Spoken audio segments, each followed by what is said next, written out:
Carta de Paulo aos Filipenses, no capítulo 1, do verso 20 ao 26.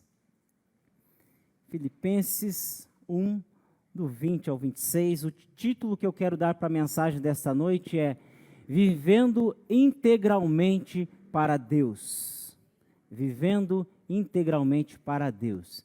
Diz assim a palavra do Senhor: segundo a minha intensa expectação, ou expectativa, conforme a versão de alguns, e esperança de que em nada serei confundido. Antes, com toda a confiança, Cristo será tanto agora como sempre engrandecido no meu corpo, seja pela vida, seja pela morte.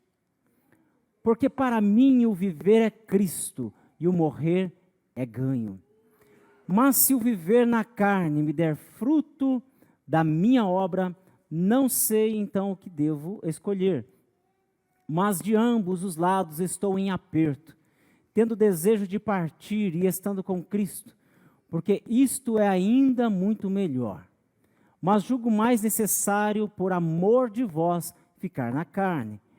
E tendo essa confiança, sei que ficarei e permanecerei com todos vós para proveito vosso e gozo da fé, para que a vossa glória cresça por mim em Cristo Jesus, pela minha nova ida a vós.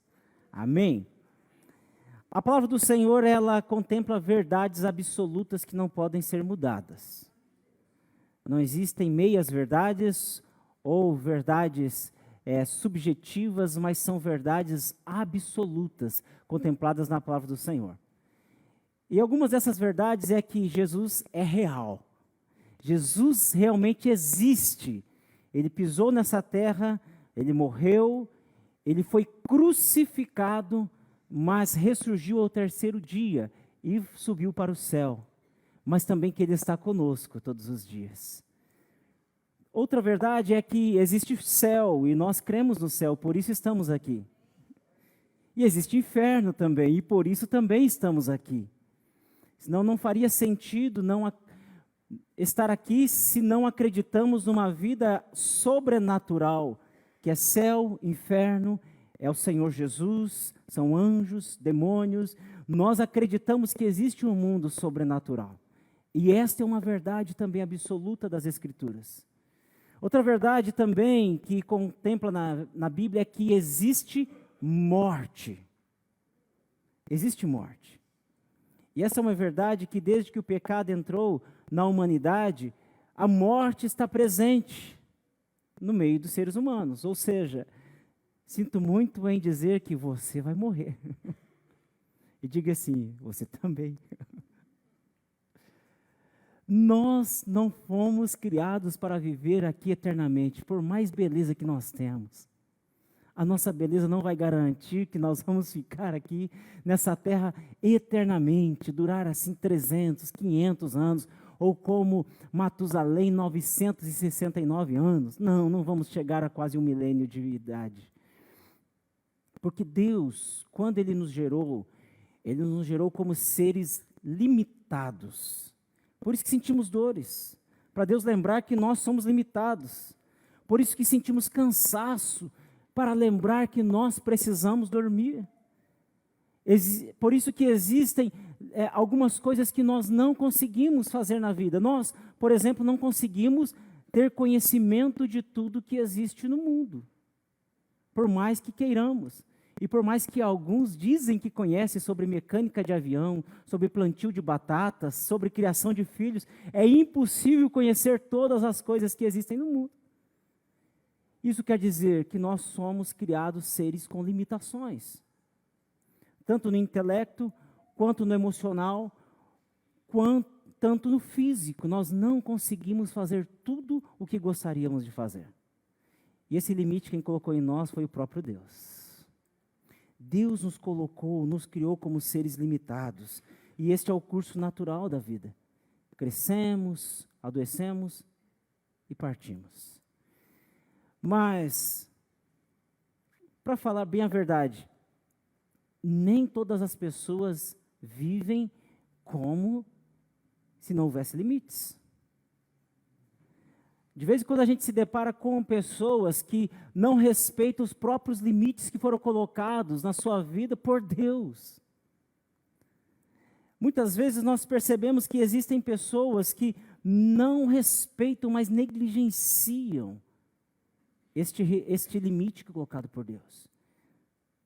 É bem verdade também que alguns usam dos limites para dar ocasião à preguiça. Isso daí não é justificativa, misericórdia.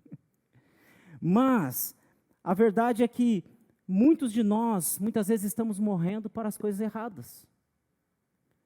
Nós estamos no mundo, queremos viver neste mundo, desfrutar deste mundo, mas adoecemos, nos desgastamos, estamos exaustos, esgotados emocionalmente e fisicamente, porque nós estamos fazendo coisas que Deus não pediu para nós fazermos. E morremos para coisas erradas. Você quer ver um exemplo? Tem pessoa ficando doente por causa da política. Vai mudar alguma coisa a pessoa ficar remoendo, conversando, acessando, falando, conversando, discutindo, brigando? Não vai mudar. Quem sabe muda se orarmos. Colocarmos diante do Senhor: Deus, eu apresento a minha nação, o meu estado, a minha cidade, o meu bairro diante do Senhor, porque eu entendo que só um reino vindo da eternidade que pode mudar o curso natural. Só um reino que é permanente, que é eterno, que pode interferir num reino que é passageiro. Só isso. Porque nós somos seres que, às vezes, buscamos coisas onde nós não fomos chamados, não é assim? Que às vezes até ditados populares nós temos, né? A verdade popular diz assim: mas também você está colocando teu focinho onde você não foi chamado. E daí você fica doente, fica desgastado. E parece que alguns estão querendo a senha antes. Aparece no painelzinho a senha antes. Eles estão furando a fila para o céu, assim: deixa eu chegar antes. E Deus está falando assim: fica mais um pouquinho. Eu tenho mais um pouquinho para você aí nessa terra. Mas facilmente nós encontramos pessoas assim, cansadas, exaustas, esgotadas, querendo fazer tudo. Mas será que estão gastando a vida com as coisas, ou se desgastando com aquilo que Deus pediu realmente para fazer? Nem sempre. Nem sempre. A gente percebe assim, pessoas que daí vão entrando num outro patamar, num outro ambiente, exageram na comida, dormem mal, não se exercitam, não cuidam do seu corpo, não respeitam os limites do seu corpo, envolvem com coisas que geram exaustão, o cansaço, o esgotamento, e aos poucos vão se destruindo com coisas que têm fim neste mundo. O pior de tudo é que parece que para o Senhor sobra só o refúgio, só o farelo, só o resto. Fala assim: Senhor, é isso que eu tenho para te oferecer, se o Senhor quiser. Estou cansado, a semana foi difícil, a noite foi difícil, está tudo difícil, Senhor, o que eu tenho para te oferecer é só isso daqui. Ainda bem que temos um Deus tão misericordioso que ainda fala assim: filho, eu aceito o que você tem para oferecer. É pouquinho, mas eu aceito, né? Ainda bem que nós temos um Deus que exerce misericórdia, e o pouquinho que nós dedicamos a Deus, nós vemos uma diferença imensa na nossa vida. Já percebeu que às vezes quando a gente faz um propósito para orar, às vezes um propositinho de oração, a gente vê um resultado enorme. E daí a gente fica com uma vergonha e fala assim: Deus, se eu orasse mais, imagine o que eu poderia provar. Deus, se eu jejuasse mais, Deus, se eu fizesse maiores propósitos, imagine o que Deus poderia manifestar. Ele tem misericórdia de nós, né? É um Deus amoroso, um Deus que nos ama. Mas o que acontece, parece que nós temos muitas vezes uma leve inclinação para morrer para as coisas erradas. Vamos absorvendo tudo, sabe aquele esponjão? E mais uma vez o apóstolo Paulo é um grande referencial para quem quer viver integralmente para Deus. Nós temos um grande exemplo, é o próprio apóstolo Paulo. O apóstolo Paulo, ele descreve um pouquinho as suas características no livro de Gálatas e no livro de Filipenses, e mais alguns livros que ele escreveu. E nós encontramos uma característica do apóstolo Paulo, que ele foi criado como o menino de ouro. Gente, pensa que toda a liderança judaica, os fariseus, os líderes religiosos olhavam para aquele menino e falavam assim: esse menino vai dar bom. Vamos investir nesse menino. Se fosse hoje em dia, talvez ele teria ganhado uma bolsa de estudos na melhor escola da época, que era aos pés de um chamado Gamaliel, o homem mais sábio dentro da religião judaica, e Paulo foi criado aos pés de Gamaliel. Um homem que era entendido, um homem que era um professor, um mestre, e Paulo estava ali sentado aos pés, ou seja, aprendendo de tudo, os pormenores com Gamaliel. Era aquele menino de ouro, aquele menino que os olhos brilhavam quando olhava para Paulo, era um menino esforçado, dedicado, em que todo mundo falava: esse vai ser um grande fariseu. E de fato, ele mesmo falando de si, ele diz que ele excedeu a todos os meninos, os jovens da sua época, que eram da mesma idade dele. Ou seja, aqueles que tinham conhecimento, ele sobressaía a todos, no zelo pela religião, pela tradição dos seus pais. Ele diz que ele era extremamente zeloso pela tradição dos seus pais.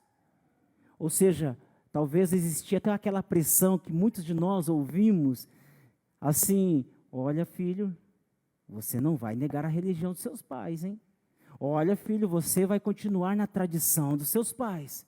Se você negar a religião dos seus pais, você está sendo um traidor da religião. Então ele era zeloso, ele levou a sério tudo que ele aprendeu. E ele cresce, sendo um menino irrepreensível. Ele mesmo diz que ele era irrepreensível. E quando ele chega à estatura ali de jovem, talvez com seus 30 anos, que começa a exercer o ministério, ele tem carta da liderança judaica para ele, tinha liberdade para pôr na cadeia todos os cristãos que estavam surgindo. Aqueles que diziam sobre Jesus que tinha sido crucificado, mas ressuscitou ao terceiro dia, que pregava a crucificação e a ressurreição. Então Paulo pega aqueles crentes, aqueles primeiros cristãos, e começa a colocar na cadeia, e ele tinha liberdade para isso.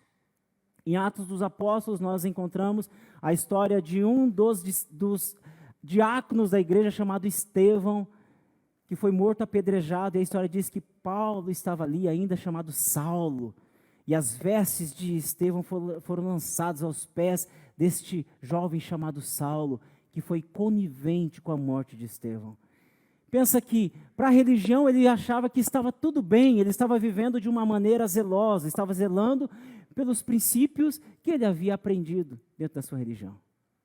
Mas até que, e esse até que é maravilhoso, que já alcançou a todos nós, até que a luz divina, a luz eterna raiou na vida de Paulo. Quando ele estava com a carta indo para Damasco para prender alguns cristãos, tinha liberdade das autoridades, dos sacerdotes, sumos sacerdotes, dizendo: Saulo, você pode prender quem você quiser. E quando ele estava a caminho de Damasco, ele cai por terra com a luz que raia e ele escuta uma voz dizendo: Saulo, Saulo, por que tu me persegues? Duro é para ti recalcitrar contra os aguilhões. Quanto mais você se bater, Saulo, mais você estará preso. Quanto mais você tentar fugir, mais você estará perto de mim. Ele ficou cego. E ali começa um processo de conversão de Saulo, que se torna o grande apóstolo Paulo, e que deixa essa herança, essa carta para nós, aos filipenses. Que quando ele escreve essa carta, ele não estava sentado numa cadeira de um escritório, numa sala de aula ou num templo. Paulo estava numa prisão. Aquele que prendia cristãos, agora por ser cristão ele estava preso. Mas ele estava preso, mas ele diz que a pena, a caneta dele não estava presa. Então ele começa a escrever cartas, e ele deixa uma carta para a igreja que estava em Filipos. que é a carta aos Filipenses, conhecida também como a carta da alegria, onde Paulo, mesmo aprisionado, ele escreve uma carta encorajando os irmãos que estavam em Filipos, dizendo: regozijai-vos sempre no Senhor. Outra vez vos digo, regozijai-vos. Não fiquem tristes, fiquem alegres. E se você começar a sublinhar Filipenses, todas as vezes que aparece alegria, ou regozijo, ou alguma palavra semelhante, você vai ver que é uma carta realmente. Aquele que estava preso, estava alegre agora por ter a salvação de Cristo dentro de si. Gente, viver integralmente para Deus, Paulo é um exemplo para nós. Aquele que achava que vivia para Deus, mas ele estava zelando por uma religião que perseguia os cristãos. Mas agora, quando ele tem a vida transformada por Jesus, ele agora está disposto a morrer por Jesus. Não só a viver por Jesus, mas a morrer por Jesus. Paulo agora, tudo que ele conhecia, ele diz assim: tudo o que eu tinha, tudo que eu conhecia, tudo que eu sabia, eu considero como refúgio. Em outras versões vai falar como esterco. Assim, tudo o de melhor que eu tinha. Pense que os certificados da escola de Gamaliel, o conhecimento filosófico que Paulo tinha, o conhecimento do Antigo Testamento que ele conhecia, que ele tinha de cada detalhe. Agora ele fala assim: tudo que eu conheço, por causa de Cristo, eu considero como refúgio. Para mim isso não tem valor algum, porque agora eu tenho uma nova vida com Cristo. E Paulo, agora ele não quer mais morrer para as coisas erradas, ou viver para as coisas erradas, mas agora ele dedica a sua vida verdadeiramente para Deus, para viver integralmente para o Senhor. Paulo, ele tinha claramente na sua mente o que ele deveria fazer, que era anunciar um reino que é eterno.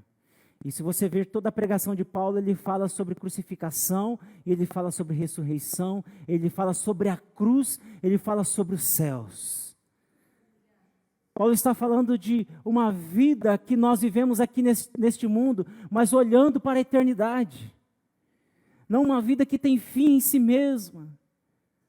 E você sabe que uma das maiores mentiras do diabo que nós encontramos em todo o tempo, e principalmente nesses dias, é dizer que não existe inferno, que não existe diabo, que não existe céu. Porque se nós não acreditarmos mais em céu, em inferno, em diabo, que sentido faz buscar o sobrenatural e querer estar com Deus? Esta é uma mentira do diabo. E por isso que a verdade da palavra do Senhor é que existe céu, existe inferno, existe Deus que reina sobre todas as coisas. Existe um mundo vindouro, existe um mundo que é eterno e nós queremos ir para lá. Paulo, ele também tinha em mente que ele deveria manifestar a graça de Deus, e a gente vê isso claramente na vida de Paulo. Ele não perderia tempo, mas gastaria a sua vida para manifestar a graça de Deus em qualquer momento, seja até em momentos ou eventos comuns. Por onde Paulo está passando, ele está falando de Jesus. Ainda quando ele teve que trabalhar como fazedor de tendas, ele estava ali para obter recursos, mas ele continuava pregando o Evangelho. Ele sabia que o principal não era a sua profissão, mas era quem ele era em Cristo. Ele sabia que o principal não era a profissão que ele tinha, mas era o manifestar a graça de Deus na vida de outras pessoas. E isso que Paulo nos ensina. O cumprimento da missão de Paulo estava fundamentado na confiança que ele tinha em Deus e na vida de oração com Deus. Paulo tinha uma vida de oração. Paulo tinha confiança em Deus. Irmãos, morrer para a coisa errada é insistir em fazer algo diferente do que Cristo quer que façamos. Sabe aquilo que nós fazemos muitas vezes, nós nem nos perguntamos: por que eu estou fazendo isso? Será que realmente eu preciso fazer isso? Será que realmente eu preciso esse status? Será que realmente eu preciso dessa função? Será que realmente eu preciso de mais uma formação? Será que realmente eu preciso dedicar esforços? em coisa que o Senhor não está pedindo para eu fazer? É um questionamento que nós temos que fazer.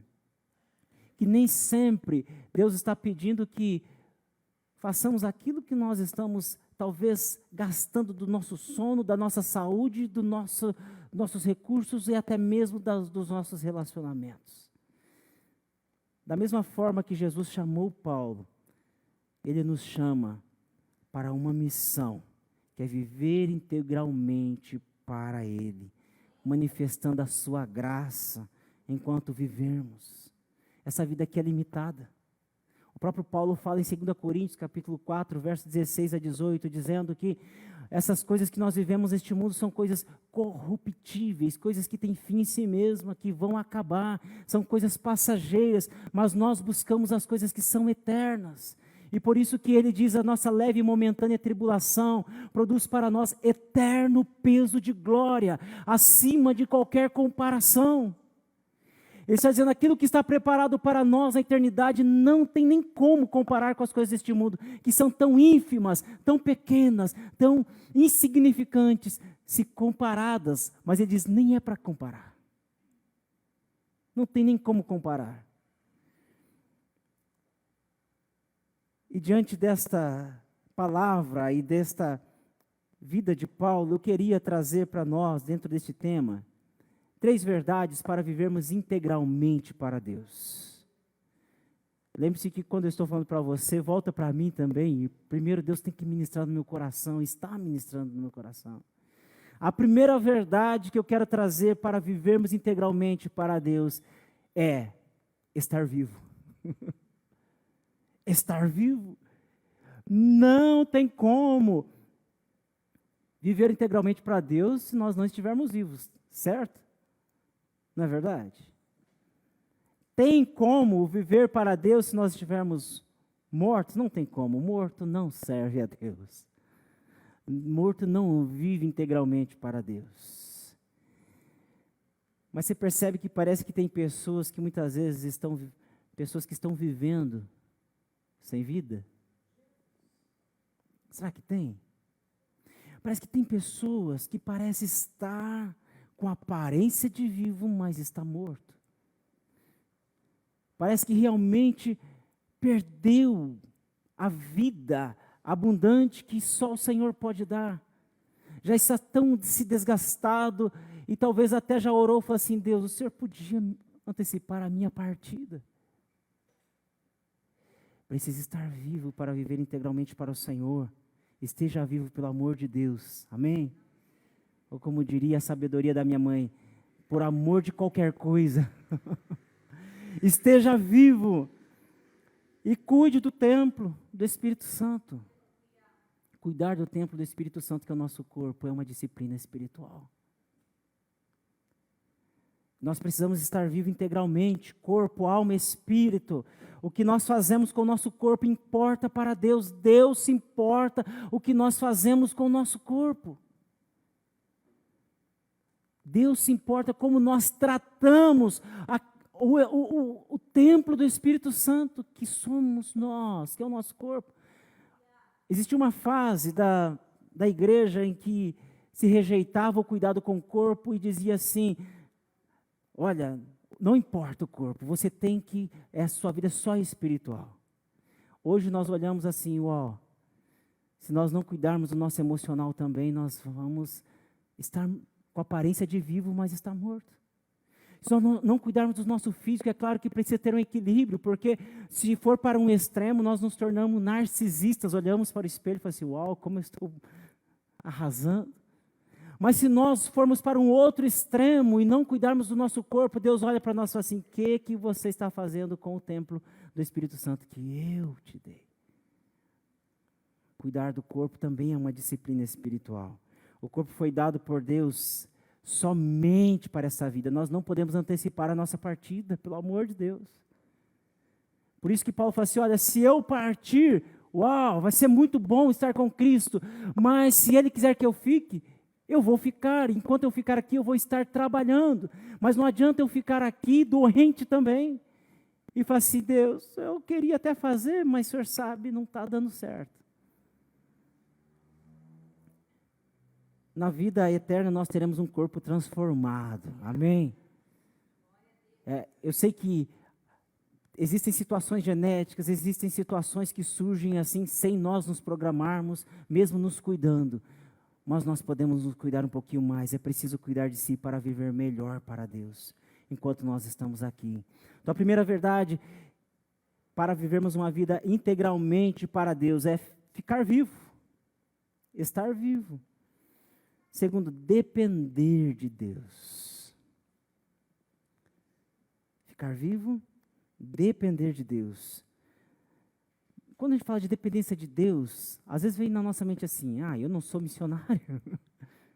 Jesus nos escolheu os missionários para depender dEle. Aqueles que saem da sua terra, saem do meio dos seus parentes, vai para uma terra diferente, e lá eles não têm recursos, lá eles vão passar fome, mas eles aprendem a depender de Deus, porque eles oram e vem a provisão de Deus, é isso? Depender de Deus não é só para os missionários. E até um conceito errado que nós temos, missionário passa fome, missionário não pode tirar férias, missionário não pode se divertir, missionário não pode tirar dia de descanso. Missionário tem direito, todos os direitos que qualquer ser humano tem. Mas a vida de dependência de Deus não é só para missionários. Deus escolheu todos nós, amém? E quem escolheu foi Ele, foi Jesus, não foi o Zé da Couve. Quem nos escolheu foi o Senhor dos Senhores, o Rei dos Reis, o Mestre por excelência. João 15,16, ele mesmo falando sobre ter escolhido seus amigos, ele diz assim, não foste vós que escolhestes a mim, mas eu vos escolhi a vós, e vos nomeei para que vás e deis fruto, e este fruto permaneça, a fim de que tudo que pedirdes em meu nome, ao Pai, Ele vos conceda. Sabe o que Jesus está dizendo? Olha, eu estou chamando vocês para fazer parte do meu círculo de amizade. Porque o contexto é esse que ele está dizendo. Olha, não vos chamarei mais de servos, mas vos chamarei de amigos. Porque o servo não sabe o que faz o seu senhor, mas os amigos sabem. E tudo que o Pai me revelou, eu vou revelar a vocês. Porque ele chama para um contexto de amizade. Porque alguém já deve ter visto eu postando algumas vezes. O reino de Deus é um reino de amigos. Onde ele nos chama para um círculo de amizade, e ali ele revela, porque ao redor da mesa, com os amigos, nós vamos nos conhecendo uns aos outros, até o olhar do amigo, você está cansado. Tem uma canção do Stênio Martins, que ele diz assim, alguém como eu, quando fala de Jesus, eu acho fantástico essa canção. Ele diz, falando como convidar Jesus, né, na sua casa, para sentar à mesa como seu amigo. Eu acho maravilhoso, porque Jesus, ele se identifica como nós. E como homem, Jesus dependeu de Deus. Ele precisou orar, ele precisou ir ao Pai. E nós também. E ele conhece quem nós somos. Por isso, o apóstolo Paulo, ele aprendeu a depender de Deus. Ele vivia uma vida que ele achava que uma carta era uma autoridade para ele fazer o que ele queria. Mas quando a luz se revela a ele, que abre a visão dele, primeiro deixa ele cego e depois amplia a visão, muda o olhar do apóstolo Paulo, ele começa a olhar a vida por uma nova ótica, por uma nova visão, dizendo, uau, eu não sabia que existia uma vida diferente que essa vida. Depender de Deus. Você foi escolhido por Deus. E você acha que ele deixaria faltar alguma coisa para quem foi escolhido por ele? Jamais. Ele não deixa faltar nada, por isso, quando nós dependemos de Deus, nós não gastamos a nossa vida com coisas insignificantes. Quando nós dependemos de Deus, matamos o nosso orgulho, nossas vontades, fala assim, Deus, eu sei que sozinho eu não vou conseguir, eu sei que sozinho eu não posso, eu sei que eu não posso viver sozinho, Senhor, eu dependo do Senhor, eu não sei como fazer. Até achava. Quando nós dependemos de Deus, vivemos por Ele e para Ele. Amém? Quando nós dependemos de Deus, nós aprendemos coisas que só no reino de Deus nós podemos ter conhecimento e contato. Quando nós dependemos de Deus, Ele amplia a nossa visão, Ele coloca uma mesa diante de nós, coisa que em nenhum lugar nós poderíamos ter. O melhor que você já viveu no reino de Deus isso daí é tão pequeno ainda, porque Ele tem muito mais para a sua vida. Terceira lição, ou terceira verdade para vivermos integralmente com Deus e para Deus. Pensar nas outras pessoas. Veja que Paulo, ele diz que para ele morrer seria lucro.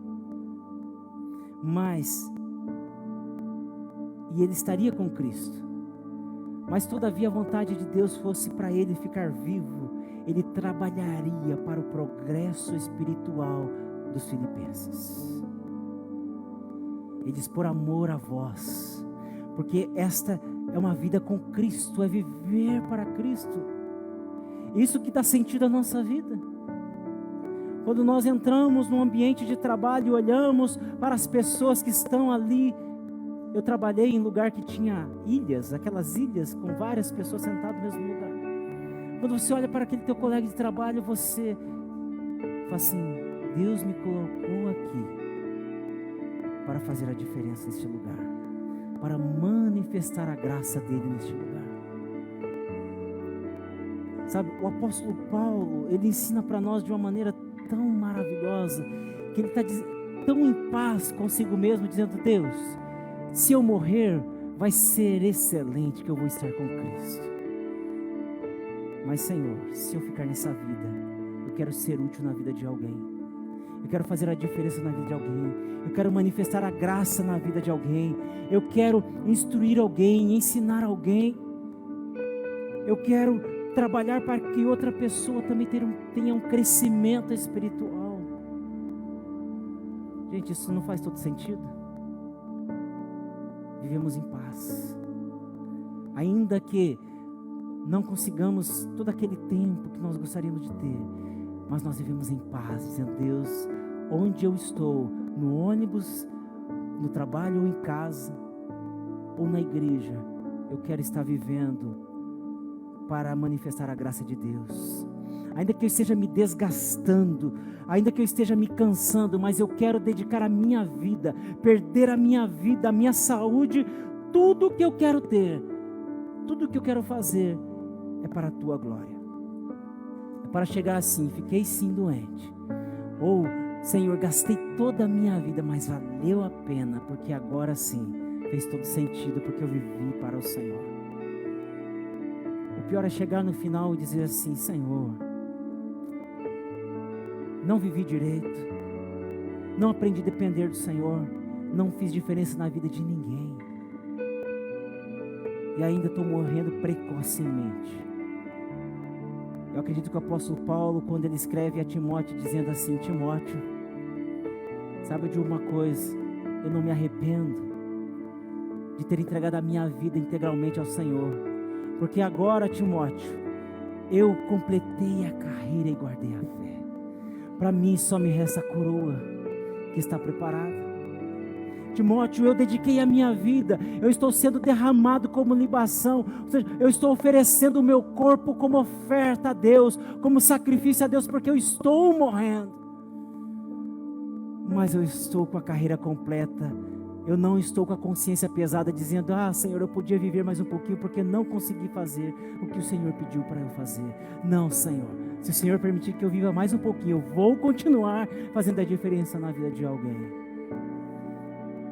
Nós estamos aqui vivos, meus irmãos, e bem vivos, para manifestar a graça de Deus na vida de outras pessoas. Ainda que você não tenha mais aquele vigor físico, aquela força, porque a idade chegou, as dores chegaram, as dificuldades, as limitações chegaram, que é o curso natural da vida. Existem maneiras de manifestar a graça de Deus na vida de outra pessoa. Chamando para um chazinho na sua casa, mandando uma mensagem pelo WhatsApp, ou simplesmente tirando um tempo de oração, mesmo que a pessoa nem saiba, mas falando, Senhor, proteja esta pessoa.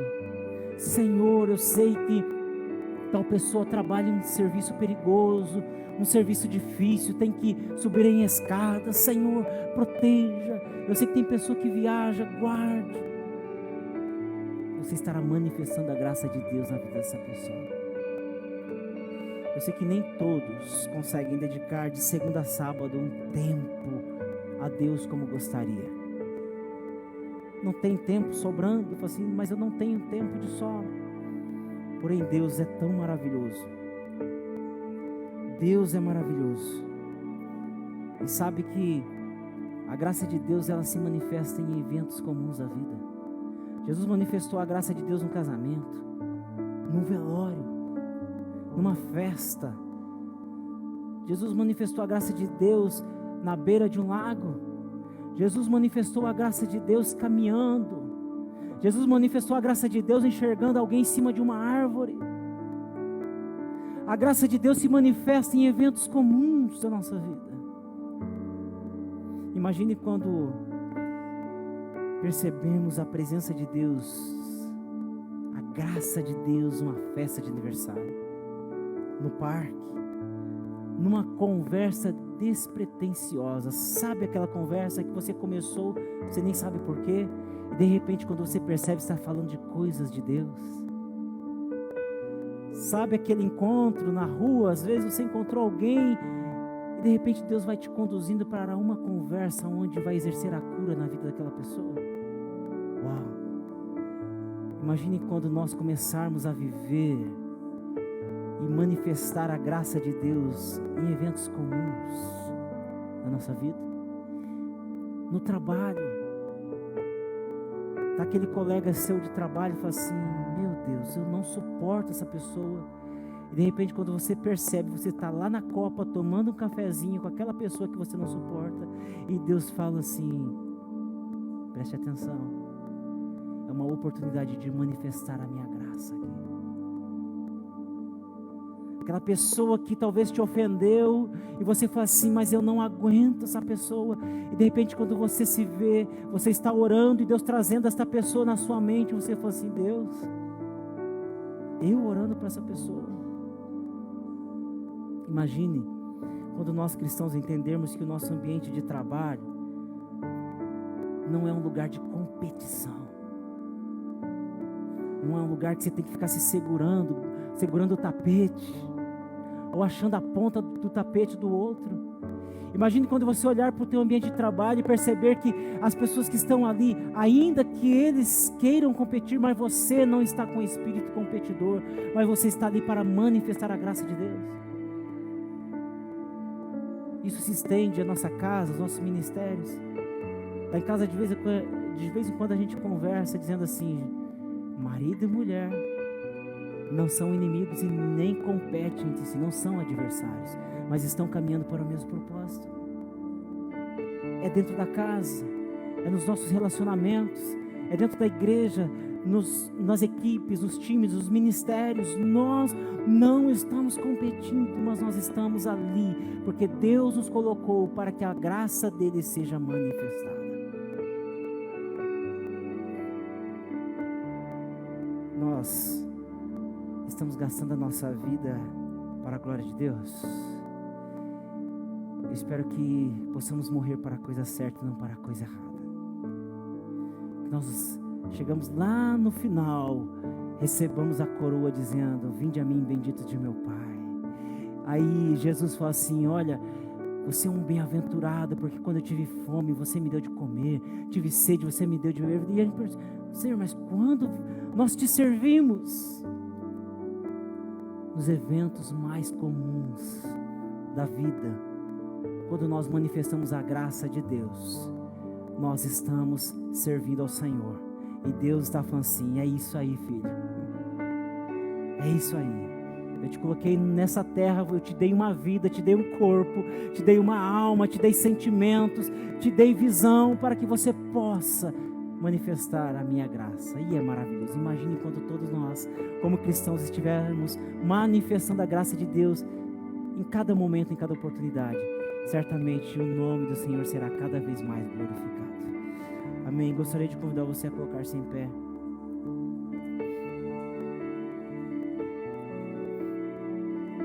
Seja vivo. Dependa de Deus. E tenha um olhar especial para as pessoas. Porque nós estamos aqui nessa terra de passagem.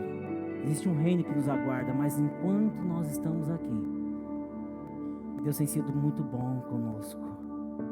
E nós podemos retribuir isso fazendo algo também, que é manifestando a graça dele, vivendo integralmente para ele. Eu queria convidar vocês. Aleluia. Paizinho querido, muito obrigado por essa noite. Obrigado pela graça do Senhor manifestada através do Senhor Jesus. Obrigado pelo consolo, fortalecimento que o Senhor nos dá através do Teu Espírito Santo.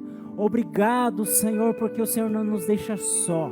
Obrigado porque o Senhor enviou o Espírito Santo para habitar dentro de nós, templos, morada, casa de Deus, templo do Espírito Santo. Obrigado, Senhor, que a Tua igreja possa experimentar, Senhor, a Tua presença durante essa semana, experimentar a manifestação da Tua graça, experimentar, ó Deus, a proteção, a segurança que só o Senhor, como Pai amoroso, como Pai eterno, pode nos dar.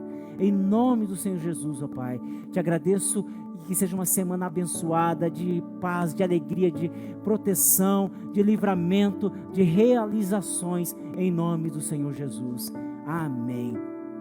Meus amados e queridos irmãos e irmãs, que o grande amor do eterno Pai, que a graça e a paz do nosso Senhor e Salvador Jesus Cristo, que as consolações e a comunhão do Espírito Santo de Deus estejam presentes na vida de cada um de vocês, e todos dizem amém. Deus abençoe a todos em nome do Senhor Jesus.